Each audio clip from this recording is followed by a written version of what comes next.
This is Pet Life Radio. Let's talk pets.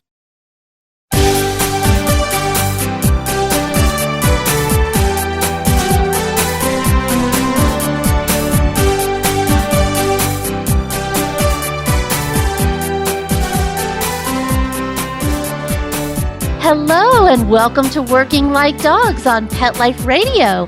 Thank you for joining us today. We're your hosts. My name is Marcie Davis, and my co-host is my awesome service dog, Whistle. And we're thrilled to be with you today to talk about our favorite subject, working dogs and working animals. And today we're going to be visiting with Dr. Ursula Rack. And Ursula is an Arctic and Antarctic historian, and she's currently an adjunct professor with the University of Canterbury. And she will be joining us today from New Zealand to talk about her work and about the various roles working dogs have played in Antarctica since the late 1800s. So come right back after these quick messages as we welcome Dr. Ursula Rack to the show. Sit, stay. We'll be right back after a short pause. Well, 4 to be exact.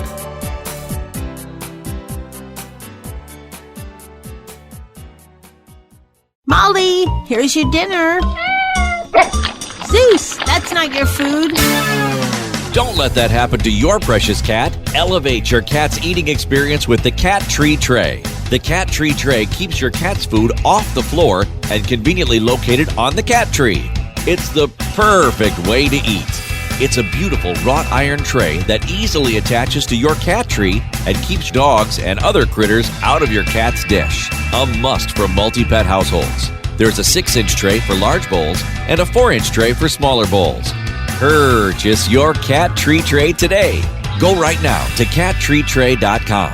That's cattreetray.com. cattreetray.com. Let's talk pets on PetLifeRadio.com.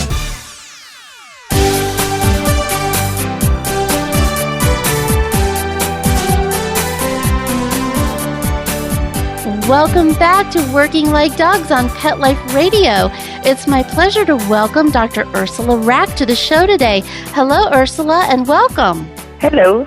We're so glad you could be with us today. I mean, an Arctic and Antarctic historian, we don't get that very often on our show, so we're so happy you could be with us. And I have to ask you, how did you begin your work as an Arctic and Antarctic historian?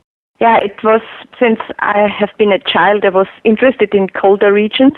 And I have to say, I'm afraid of dogs, but I was very fascinated what the dogs did all the time and how the men could survive with the dogs and how they handled the sledges and so on. And it was really very fascinating for me because it's such a different world I know. Yeah. Well, I know. I mean, so you say that you were interested in cold regions, and how did you really start your work? Yeah, I lived in Bremerhaven and I wanted to write a PhD and I met a polar historian and then we discussed it and then I wrote a PhD on social conditions on Austrian and German Arctic and Arctic explorations.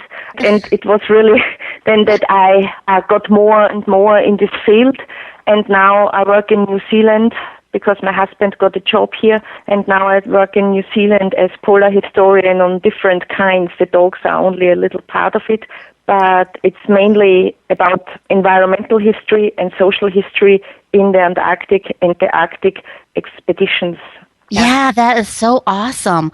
Well, and I didn't realize that there was an Antarctica and the Antarctic Treaty. So can you tell our listeners about the treaty, what the treaty designates Antarctica as? Yeah, the Antarctic Treaty is a very complex situation because in the 1950s, in the middle of Cold War, they found out that the Antarctic is very important for our climate and it has to be researched. and that mining and exploiting is prohibited or at least reduced for a time and only for a peaceful research, they created this Antarctic treaty system. And it's still in place, that we have to be careful how we treat the animals there, that it's not oil drilling or whatever, is covered by this treaty. But there are people, they are really experts only on the treaty because it's so special and so sensitive. Mm-hmm. Yeah, well, that's so amazing because I didn't realize that it was really a natural reserve that's devoted to peace and science, which I just thought was so cool. Yeah, and it was, of course, very, very important because in the time of Cold War, it was also territory claims and things like this, and therefore they had to go sure that the people from all nations can do their research in collaboration, if possible, because it's much more effective in this area and not start to fight there. And that was one of the reasons that the treaty was put in place. And I think that it's a very good thing, and it's extended, and we hope that it keeps a long time this way. Yes. Well, it's so important, like you were saying, because it is so important as how we learn about the environment and about weather and about all of those things that impact our environment. Yeah, it's really incredible.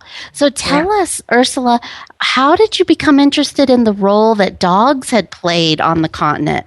I'm involved in a sledge dog project in Littleton. We had the big earthquakes, and we are in the rebuild, and that people get more motivated. We wanted a bronze statue in Littleton, what is the harbor from Christchurch, and that people are also interested in tourism to come to see the sledge dog, because Littleton had a very important place for the expeditions from New Zealand. And there is an island called Grail Island, what lies in the middle of this bay, and that was the quarantine station for the dogs and for the ponies. And many people told stories what they knew from their great-grandfathers and so on about the dogs, and when they went through the city, and how the noise was from the island when the dogs started to howl and things like this. And it was really then something I got more and more involved. And then I read a little bit more. Then we needed a little bit a historic background. And another historian from here and me, we tried to put together which dogs were here, which expeditions left here from Littleton, had dogs, are there dog stories around? And so I got more and more into this topic. That's so fascinating. Yeah. So when did they really start using dogs there? As soon as they started to land on the continent, like the Borchgrevink expedition in 1898, they used dogs because they wanted to explore the environment, and they knew they cannot do it by foot. And they knew it from the Arctic that sledges and dogs are very comfortable, and started to bring them down there. And sometimes they brought the dogs back, they survived, and left them, for example, at Stewart Island in the south of New Zealand. Especially this Borchgrevink expedition and other expeditions could take these dogs, but most of the time they brought their own dogs down from Greenland or Siberia and used them really as working dogs till in the 1990s, because from 1995 on there was no dog allowed anymore in the Antarctic, because they brought also diseases to the seals and to the penguins. And about the treaty, the Antarctic Treaty, it is not allowed to bring alien species to the Antarctic, and the dog would be an alien species. And therefore, Yeah, that's so fascinating and interesting. So I was wondering about what types of dogs that they initially took. They used very often Greenland dogs. In general, they are called huskies, but there are different types from dogs, and these are used for certain kind of transport. For example, the Greenland dogs were much, much stronger to pull than the Siberian huskies they had. But sometimes they were interbreeding and got them very good dogs out of it, Yes, and because they did not control the behavior or the life the dogs had to each other, and sometimes they were then interbreeding, Well, what's your opinion about them no longer letting dogs come on different on-site operations? What do you think about that? I think with ski-doos and helicopters and aeroplanes, they can transport much more material now. And I think the dogs, even when they like to pull sledges and things like this, some sledges could have 500 kilos or more. And I think for dogs, it's also a very exhausting work. And even when they like this environment, they are a little bit more exploited, and maybe it's better not to have them, because the Inuit, they transport not that heavy loads, than they with the scientific instruments. On the other hand, dogs need they need very much attention and in handling, because they are really very active animals. And so the scientists can more concentrate on their work when this is on a ski-doo than when they have to handle with the dogs, Yeah, It's that's a little good bit point. of benefit for both, maybe. And of course, this is a very sad story, but it was not allowed after a time, especially after the 1950s, that they bring dogs back from the Antarctic, and therefore they put them down. Mm-hmm. It was not allowed to bring them back about quarantine issues and so on. And I think that it's much better when they don't take dogs down, because then they have not to put them down, Yeah. And I think that's maybe the better way. Yeah. Well, I know sometimes we don't think about the sacrifices that working dogs make, like military dogs and others that in the past they did sacrifice their lives for the work. Yeah. It's only because you said army dogs, because one of these Greenland dogs, an Austrian expeditioner had, he could not go to the Antarctic because World War I broke out, and he used these dogs for war efforts, for example. In Galicia, when there was winter in Poland, they were very handy, for example, and he was a very well-trained dog handler, and therefore he used his sledge dogs for what was supposed to go to the Antarctic, used then for war efforts, for example. They were really very handy, and then he got caught by the Russians and was brought to Siberia as a POW, and he was caught because of his dogs as well. They took his dogs for war effort as well. Well, let me ask you, so I love the references you're making to World War I and to the history. How do you go about researching the history, Ursula? How do you find the documents that talks about what happened during these early days? I read a lot of the diaries and collected all the things, the sayings they had on the dogs. Therefore, I know how they handled it, how they had problems with them, how they were struggling sometimes to deal with the dogs, but also how much they put their feelings and so on into the dogs.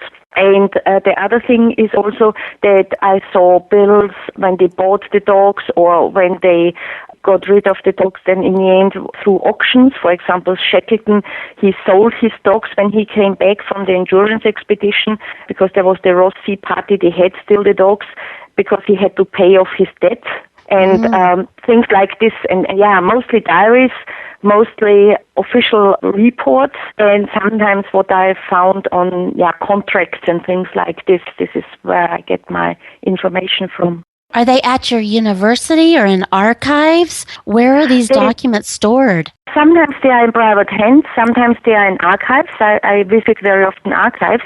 And then I have a sort of network when other people worked on these dogs or on diaries or on letters and so on, correspondence. Then we exchange and talk, and then I go to conferences. I get another information where a diary can be and so on. It's quite work intense and time intense, but it's very interesting because you have the first written account on it, and this is really very often as they saw and experienced it, and therefore it's very interesting. It's not polished, made up or whatever.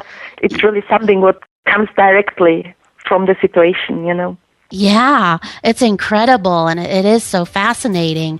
Well, we are going to take just a quick break and hear some important messages from our sponsors, but we're going to come right back and continue visiting with Dr. Ursula Rack, because we have a lot more questions for her about the amazing work that she's doing. So come right back. We'll be right back, right after these messages. Stay tuned.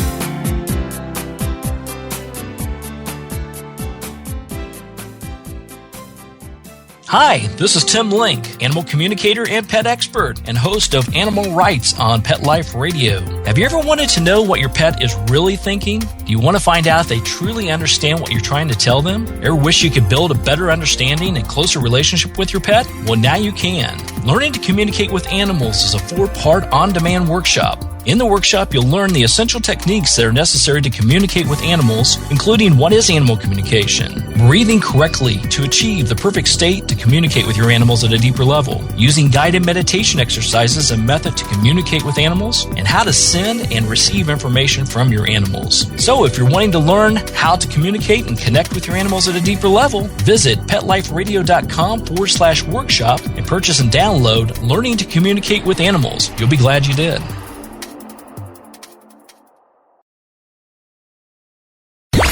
Let's talk pets. Let's talk pets On Pet Life Radio. Pet Life Radio. PetLifeRadio.com.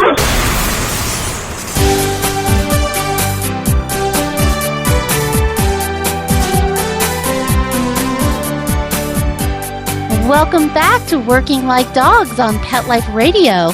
And we're visiting today with Dr. Ursula Rack, and she's telling us about the amazing work that she's doing as a historian, looking at the Arctic and Antarctic and how dogs played a role in that amazing territory. And as before the break, we were talking about some of the specifics, and I wanted to ask you, so tell us a little bit more about what were some of the jobs that the dogs did. You mentioned some of those before the break, but could you talk a little bit more about that? Yeah. The dogs had to pull material mainly because when they traveled in the Antarctic, then, for example, when they wanted to go to the pole, they had to lay depots. And these dogs were very important that they could bring it as close as possible to the poles. And they were pulling not only food and surviving material, also the scientific equipment, what was also very important. And therefore, the dog handlers had to be very careful because some of the instruments were very sensitive, and therefore they needed a smoother ride. In the beginning, the dog handlers were not so trained, and there were some funny stories when the sledges always capsized or they had to really fight. But when they found the right order in the dog's hierarchy, then it was really very often a very smoothly ride. And the other thing was that the dogs were also, especially in wintertime when they did not travel, a little bit attention relief, because some of the men were looking after the dogs, and so they could put more their feelings, their aggressions, their homesickness or whatever into the dogs, what helped them to release the tensions. Mm-hmm. It was also a very important job, and mainly it was that they pull material in the place where they have been needed. The very sad point is, like Amundsen, he even had in mind, or did it, when he went to the South Pole, he even calculated the dogs as food for the dogs, but also food for people. Yeah. This is maybe the not so nice part, but it is a reality, and it was really a survival technique for him. Therefore, he was so fast at the pole and also so fast back and was healthy, successful, if you like. Yeah. Another sacrifice of the dogs. Yes, and they did sacrifice so much throughout history. And I know that there's a big event in New Zealand called the Ice Fest. Can you tell us about the Ice Fest and what that is? Ice Fest is an invention what was made 2 years ago to bring more awareness on the connection between New Zealand and the Antarctic, because Antarctic is one of the 5 gateway cities, and we are still bringing people down from New Zealand. The American station McMurdo in Ross Sea region, and the Scott base from New Zealand, running out from New Zealand, they do their research there, their scientific work, and McMurdo and Scott base are occupied all over the year, also overwintering, and material is brought from New Zealand down there, people are brought down there, and during the summer season they have each second day, or sometimes each day. It depends how much work they have to do. A flight to the Antarctic. Therefore, this Ice Fest should bring more awareness to that, but also how important the Antarctic is for us about climate-wise, with all the islands around, sea level rise and things like this. There was a very interesting exhibition how the Earth developed with Gondwana and so on, and how Antarctic got more and more a special place as indicator for climate, and with the ice core drilling and the mud drilling and things like this. Then it was also entertainment program that people get more, with games and entertaining. People get much more aware about things, and therefore I think many school classes were there and got some information and competitions. It's really very interesting, and I think it's something for everybody, because there is science talks, there are art workshops, there are street work. It's all covered, and it's very interesting to see how people react to it, and some have really their aha experience, and also the sledge dogs were involved because they pulled the drum. We have a historic tramway here, and they pulled the drum that you can see how strong these dogs really are. Yes, I saw a picture of that. It was incredible. You mentioned competitions. So are there sled dog competitions during Ice Fest? Yeah. Yes, it was on wheels, of course, because we have now spring here, but it was sledges on wheels, and we have a group here in Littleton and Christchurch. They really train with sledge dogs and have competitions, and there is a husky rescue program. They help when people get huskies because they are so cute, but they cannot handle them, and they are very often neglected, and they have now 70 huskies in their care. They saved, and they train the dogs as competition dogs again, and rehouse them and so on. And it's very interesting to see how much training these dogs need. They need at least 5 kilometers per day to walk and run, and the weekend they do sledge running more than 20 kilometers. Wow. And only that you see how much work these dogs need not to get ill or bored or have then a misbehavior. Yes, working dogs like to be busy. Yes, they do. Well, and you created a presentation with, I believe it was with Frank Graveson, about a dog's tale. Can you tell us a little bit about that? Yeah, I told about the part from the heroic age when they started to use the dogs in the Antarctic and how they learned how to handle them. And Frank was then talking about his work when he was working in the 1960s with the dogs in the Antarctic. And sometimes it was very similar what I told from the old times. But for example, in the 1960s, they knew exactly how to handle the dogs. And he said they were really very high-skilled trainers and also very high-skilled trained dogs they used there. And that these dogs are really working dogs and need a strong hand, and that they were very much controlled. And there's a very nice book about this as well. It's called Of Dogs and Men, 50 Years in the Antarctic, and it's from 1944 to 1994 when the British used dogs in the Antarctic. And it's a very fascinating book.